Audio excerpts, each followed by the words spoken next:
अस्सलाम वालेकुम। जो आप लोगों से मैंने बात करनी है वो ये है कि कल जो मैच हुआ है इंडिया का अफगानिस्तान से, और अफगानिस्तान से नहीं हुआ बल्कि उससे हुआ है यूएई से।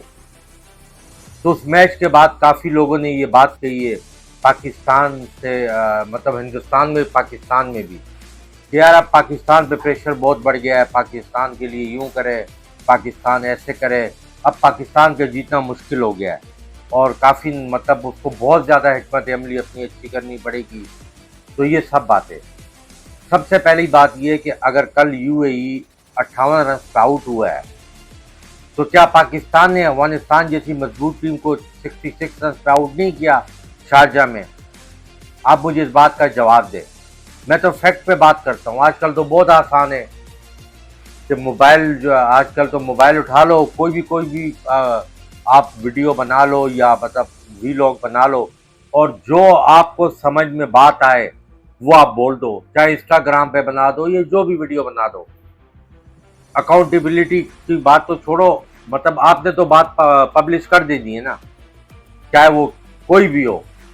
तो मेरा पॉइंट कहने का ये है कि बात होनी चाहिए रियल, लेकिन रियलिटी उसमें होनी चाहिए, उसमें सच होना चाहिए।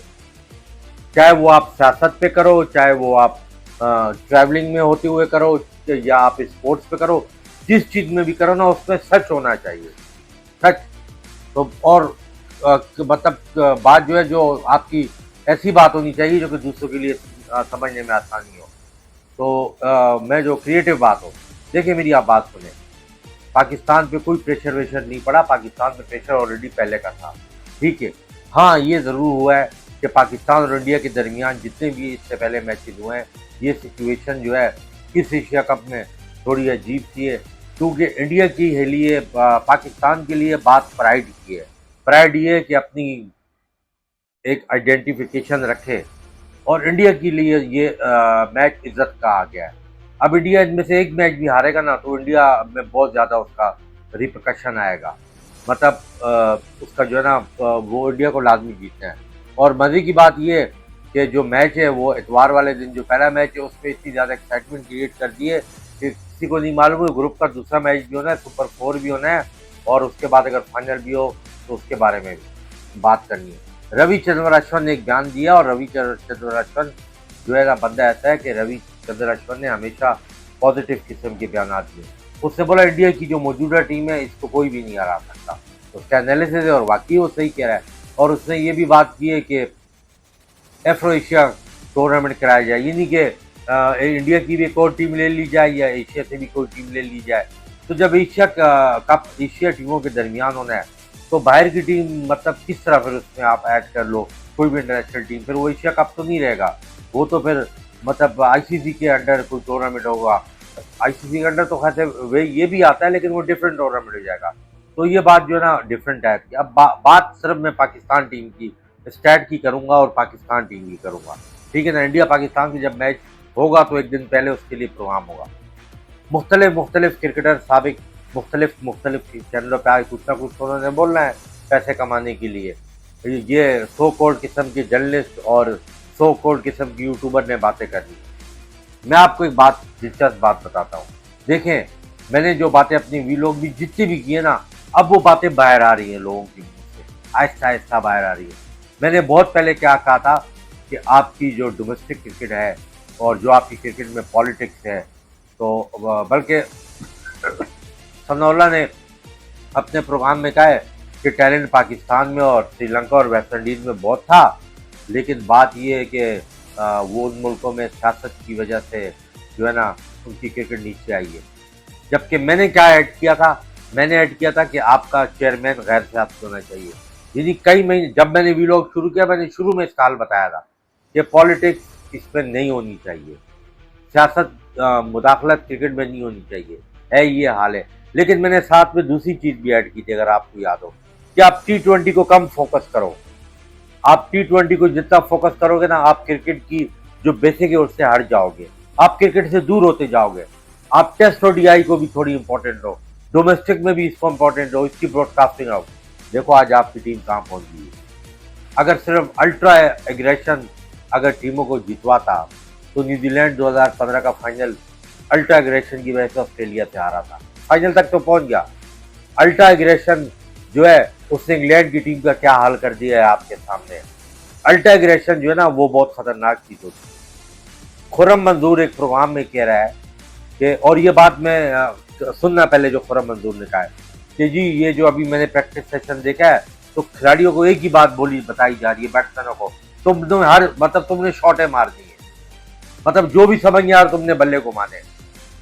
मैंने आपको बहुत पहले याद है, अगर आप मेरा वीलॉग पिछले देखो, मैंने कहा था ये स्ट्राइक फोर्स जो अब्दुल रज़ाक ने बनाई है ना, इसका रिजल्ट कुछ भी नहीं होगा, कुछ भी नहीं होगा। कहाँ गया इरफान नियाजी? सनोल्लाह खान तू तो बोलता था इरफान नियाजी फ्यूचर का प्रोस्पेक्ट है, वो जो क्रिकेटर था, मैंने कहा था वो है ही नहीं, वो स्पिनर के आगे भी नहीं खेल सकता और दूसरा ऑलराउंडर तो है नहीं, क्योंकि वो तो बॉलिंग करवा नहीं सकता। एक मैच में गलती से उसको बॉलिंग दे दी, लीग के मैच में उसका मार के उससे बॉलिंग ही नहीं आती।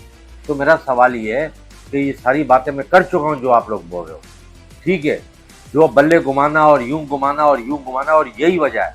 आमिर सेल ने बात बोली कि साहबजादा फरहान का जो टेक्निकल प्रॉब्लम ये है कि वो बॉल से पहले शफल कर जाता है, यानी बॉल से पहले टांगे हिल जाती है। देखो आमिर सेल, तुम साबिक टेस्ट क्रिकेटर रहे हो, बातें तुम्हारी टेक्निकल तुम्हारी भी हैं, सुनील गावस्कर ने भी की हैं, जावेद मियांदाद भी, टेक्निकल बातें अपनी जगह पर सही हैं, लेकिन ये शफल करता हुआ तो वो डोमेस्टिक में भी रन करके आया ना, उसने 700-800 रन किए, उससे डोमेस्टिक में थी शफलिंग से ना, उससे पीएसएल में इंटरनेशनल बोर्डों को। बात शफलिंग का नहीं है, बात प्रॉब्लम ये है कि वो बेसिकली कन्वेंशनल क्रिकेटर है, वो 6, 8, 10, 12, 13 ओवर खेलने वाला है, जैसे बाबर रिजवान फाउंडेशन देने वाला है। जब माइक हैजमैन और उससे पहले आकिब जावेद जो उसको बोला हुआ है तू जाके मार, तू जाके मार, तू जाके मार, तो वो अपनी क्रिकेट नहीं खेल पा रहा। फजले हक फारूकी की बॉल हल्की सी स्विंग हुई, उससे बैट घुमाया, वो आउट हो गया। उसके बावजूद कि आपके खिलाड़ियों को मजीद ये लोग खराब कर रहे हैं, बैट्समैनों को ये मजीद खराब हो रहे हैं, इतने खराब हो रहे हैं जिसकी कोई हद नहीं है। और बाबर आजम का आपका क्या मतलब है कि बाबर आजम को उसके टैलेंट पे निकाला है, परफॉर्मेंस पे? बाबर आजम इस वजह से टीम से निकाला गया कि बाबर आजम एडवर्टाइजमेंट कंपनी के साथ मुआहदे कर रहा था, उसको फेम मिल रहा था।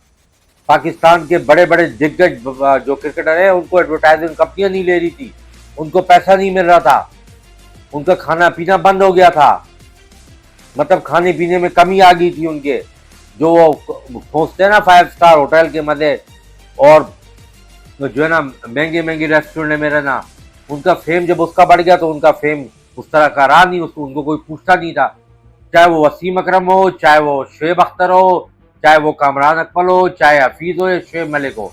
एक्चुअल बात ये है, समझ रहे ना?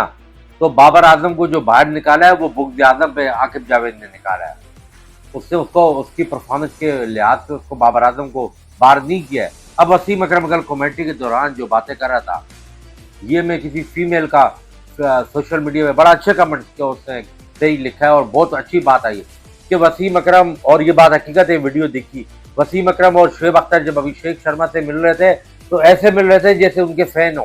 क्यों? ज़हनी गुलाम है। वसीम अकरम को और कमेंट्री के दरमियान उसको विवेक रिचर्ड से मिला रहा था और उसको कुलदीप यादव को इकबाल कासिम से मिला रहा था। यानी ये हालत है वहाँ कि वसीम अकरम ये डर रहा था कि ऐसा ना हो कि कमेंट्री पैनल से मुझे हटा दें, जो है ना, जो ACC वाले। ये आपके क्रिकेटर का हाल है, ये हाल है। आप सियासतदान और अपने वज़ीर आज़म और ऊपर के लोगों को बोलते हो कि आर्मी वाले यूं हैं और तो सियासतदान यूं हैं और वो पॉलिटिशियन यूं हैं। आपके ये क्रिकेटर मतलब सेलिब्रिटीज जो एक्टर हैं वो भी भाई ज़हनी गुलाम है। ज़हनी गुलामी आप लोग की नसों में बसी बड़ी है, अवाम में हमारी वो गैरतमंद है। उसके अलावा सारे जो है ना ये मैनिपुलेट, इनको जिधर मैनिपुलेट करो ये मैनिपुलेट हो जाते हैं, जिधर भी मैनिपुलेट करो। और इसी किस्म के इंडियन भी हैं, उनमें भी कमी नहीं है। ये है एशिया रीजन में, ये इंडियन भी हैं, बंगाली भी हैं, सारे ही हैं, ये सारे इनमें ये चीज़ें हैं, ये जो है ना, इसीलिए तो ये थर्ड वर्ल्ड कंट्रीज कहलाती हैं। अब मैं आपको बात सियासी से क्रिकेट की तरफ कन्वर्ट कर रहा हूँ, बड़ा इंपॉर्टेंट पॉइंट है। मैंने आपको तकरीबन पूरी चीज़ें सब बता दी, ठीक है। ये बेसिक वजह है कि ये इंटेंट मॉडर्न क्रिकेट बोल के, और अभी मैं कभी भी सफ़ों पे या स्टैट पे बात नहीं करता हूँ। और बाय द वे ये किससे बोला है कि पाकिस्तान की यंग साइड है? किससे बोला है ये आप? ठीक है, ये मैं अभी आपको एक खाली स्टेट चार चार प्लेयरों के बता रहा हूँ जिन्हें इस शर्त पे शामिल किया है आकिब जावेद ने और माइक हेजमैन ने और ऊपर बैठा हुआ मोहसिन नकवी। मोहसिन नकवी, जब तुझे क्रिकेट का नहीं पता तो तू फिर क्रिकेट का चेयरमैन क्यों बना हुआ है? तू आकिब जावेद को बिठा के पूछता। देखो, मैं तो एक आम शहरी हूँ, मेरे पास तो कोई ओहदा नहीं है, मुझे ज्यादा पता है कि मैं उससे पूछता, ये सवालात पूछता, सुनना, ये सवालात पूछता। अभिषेक शर्मा इंडिया का ओपनर, उसका स्ट्राइक रेट तो मैं बाद में बताऊंगा। उसका 33 का एवरेज है। कितना? T20 में 33 का। उसका स्ट्राइक रेट है 193 का। 18 मैच खेला है और अभी डेब्यू साल पहले किया है। शुभमन डुबे, उसका जो है स्ट्राइक रेट 140 का है। एवरेज जो है उसकी तकरीबन 30 के करीब है, 32 के, और 31 मैच खेला है। इससे डेब्यू 2019 में किया। ठीक है। शुभमन गिल, उनका टेस्ट का कैप्टन, इसकी एवरेज 31 की है और 141 का स्ट्राइक रेट है और 22 मैच हो। तिलक वर्मा, इसका एवरेज आप सुन के हैरान हो जाएंगे। इसकी एवरेज जो है वो 49 के करीब है। अब हिसाब लगाओ इसकी एवरेज। स्ट्राइक रेट इसका 155 का है। कितने का? 155 का। 26 मैच है और ये साल 1.5 साल, ये सिर्फ 4 के निकाले। स्ट्राइक रेट 193, 140, 141, 155, 40 से ऊपर और एक का 50 से ऊपर। अब आ जाए पाकिस्तान की मारखोर टीम को, पाकिस्तान की चैंपियन टीम को, बाबर रिजवान के बगैर वाली नासिम शाह के चैंपियन टीम को जरा आप सुने। सबसे पहले नाम लूंगा सलमान आगा का, जो क्रिकेट का शहबाज शरीफ है, पपेट है, ठीक है, जिसके कसीदे गा रहा है वसीम अकरम। तो वसीम अकरम को पता है सलमान आगा को तो एड में नहीं आना, एड में तो बाबर आजम ने आना है ना। सलमान आगा ने तो ऐड नहीं करने, वसीम अकरम, शुएब अख्तर, उसने तो ऐड नहीं करने। कामरान अकमल, तेरा कदर है, बाबर आजम, तू तो कभी नहीं चाहेगा बड़ा बने। शुएब मलिक, तू तो है थर्ड क्लास, तेरी तो कोई औकात नहीं, तेरा तो नाम लेना भी मैं समझता हूँ कि तेरा तो डिस्कस ही नहीं, तू तो क्रिकेटर ही नहीं है। ठीक है, तू तो डोमेस्टिक में सट्टे लगाता रहा है। हफीज, तू दो बड़ा इंटेलेक्चुअल बनता है प्रोफेसर, तू एक चीज का प्रोफेसर है, सिर्फ बातों का। ठीक है। सलमान आगा की जी, इसकी जो स्ट्राइक, इसका जो है वो है एवरेज है सलमान आगा साहब की, इसकी एवरेज है तकरीबन 26 की और इसका स्ट्राइक रेट बताऊं कितना है? 116 का। ठीक है ना। और 25 दिन से मैच खेले। अब आ जाए फखर जमान पे, वो वनडे का अच्छा प्लेयर है लेकिन T20 कितना चाहिए। फखर जमान का स्ट्राइक रेट है 130 का। इसकी एवरेज जो है वो है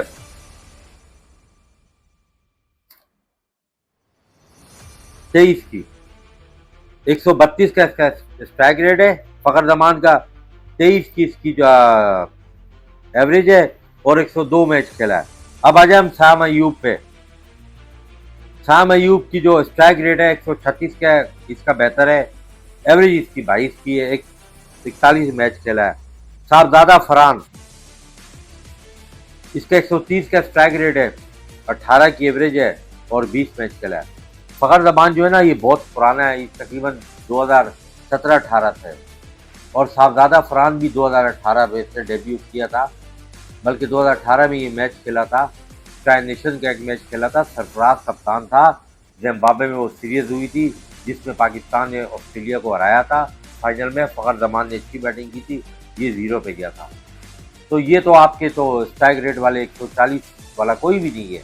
मेरा सवाल है, सिवाय वो जो लड़का है, क्या नाम है, हसन नवाज, उसका है, वो भी यंग है। अब आ जाए, ये लोग बोलते हैं कि जी वो बात ये एजाज बाकरी और ये, यार आप लोगों ने उन्होंने 100 मैच खेले हैं, बाबर आजम, रिजवान ने पति 80, इनके 25-25, 30-30 मैच हुए हैं। बाबर आजम का भी मैंने निकाला है, शुरू के 15 मैचों में जब उसने अपना डेब्यू स्टार्ट किया 16-17 में, उससे मॉडर्नाइज या बहुत ज्यादा एग्रेसिव क्रिकेट T20 हद से ज्यादा नहीं हुई थी। ये तो ब्रैथवेट के 4 छक्कों के बाद एक डायनेमिक ही चेंज होगी इतना क्रिकेट की 2016 में जो उसने फाइनल में मारे थे। और फिर तो उससे अर्ली जो 15 मैच थे ना शुरू के, बाबर आजम का स्ट्राइक रेट उसमें वाकई कम था, 112 का था, लेकिन बाबर आजम की एवरेज 49 की थी।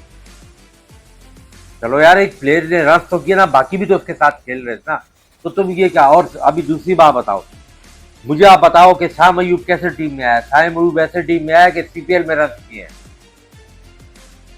आपका वो जो है वो गीदड़ अहमद वसीम, वो CPL में परफॉर्मेंस उसने दी थी, तब वो टीम में आया। और उसके बाद आपका आजम खान, मोइन खान का बेटा, उसने CPL में परफॉर्मेंस दी थी। तो क्यों नहीं बात करते हैं पाकिस्तान के क्रिकेटर और जर्नलिस्ट कि मोहम्मद रिजवान ने 5 मैचों में 188 रन किए हैं उसने, और उसने जो ना CKN प्रोटीज को अमेजोन वॉरियर के खिलाफ मैच जितवा के 85 रन करके, मतलब जो क्वालिफायर राउंड है उसकी रेस पे उसने जारी रखा है। उसका बताऊं एवरेज कितना है 62 का, स्ट्राइक रेट उसका कितना है इन 5 मैचों में 100, उसका जो है ना स्ट्राइक रेट 100 जो है 32 के 133 का स्ट्राइक रेट है। तो क्यों नहीं उसको खिलाते हो टीम में? क्यों? क्या उसके लिए भी इनका एजेंडा है, उसकी बात नहीं करनी, इनके पास नहीं है। आपने हारिस को खिलाना है, आपने हारिस को खिलाना है, क्योंकि एजेंडा है। मैंने आपको सारा इनका जो है ना सब कुछ आपको मैंने बता दिया है। इसका किसी में हिम्मत है, किसी क्रिकेटर में या इनके सपोर्टरों में, तो कमेंट सेक्शन में अपनी राय जरूर दीजिएगा। मैंने आपको कल भी बोला था और आइंदा भी बोलूंगा कि इस टूर्नामेंट में इंडिया के मुकाबले की कोई भी टीम नहीं है। लेकिन ये जो कल का मैच हुआ है, लाजमी नहीं है कि जो भी टीम उसके खिलाफ खेलेगी या पाकिस्तान खेलेगी तो इंडिया ने एक थ्रेट दी है। ये उसने जानबूझ के इस तरह में जल्दी एग्रेशन के साथ उसने ये चेस किया है, और ये थ्रेट उसने अफगानिस्तान को, श्रीलंका, बांग्लादेश को नहीं दी है, ताकि पाकिस्तानी ड्रेसिंग रूम थोड़ा सा अंडर प्रेशर आ गया, थोड़ा सा ना वो प्रेशर में, और वो अपनी स्ट्रेटजी में कामयाब हो गए। क्योंकि अभी मैच पूरा हुआ नहीं था और आपके साबिक क्रिकेटरों ने आप बोलना शुरू कर दिया था कि यूं कर लो तो यूं। जब क्रिकेटर ने बोलना शुरू कर दिया तो आपके खिलाड़ियों पे क्या गुजरी होगी ऑल बोलरों में। पाकिस्तान की टीम इतवार वाले दिन, मेरा असेसमेंट ये, हालांकि देखो मैंने क्या बातें बोली थी तरफ से, मैंने पहले बोली थी कि 20 ओवरों में मैच का रिजल्ट पता चल जाएगा, इंडिया डोमिनेट करेगा, और दूसरी व्यूअरशिप कम मिलेगी, तीसरी पाकिस्तान इंडिया को मैच हरा सकता है अगर ये सोच के खेले कि नहीं हमने कर दिखाना है। वो तो क्रिकेट में बिल्कुल पॉसिबिलिटी है।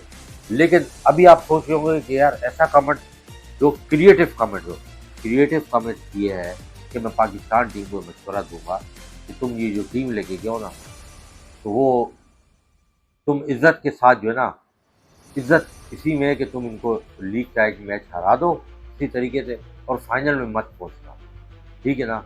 और फाइनल में कोशिश करो कि कोई और टीम पहुंच जाए, ताकि तुम यहाँ के ये तो बोल सको यार इंडिया ट्राई नेशन जीत गया, 1-1 इंडिया से हमने कर लिया, ताकि तुम्हारे को ना मुंह दिखाने के तुम अपना काबिल रहो, वरना तुम्हारे मुंह पे कालक लग सकती है। ये मैं एडवांस में बोल रहा हूँ पाकिस्तान टीम को। बासित अली ने क्या बयान दिया था ट्राई नेशन से पहले, आपको पता है?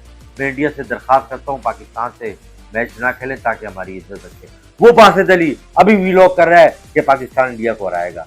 ये इनका हाल है, ये इनका हाल है, ये इनका हाल है। नेक्स्ट कंटेंट में फिर मिलते हैं किसी और बात।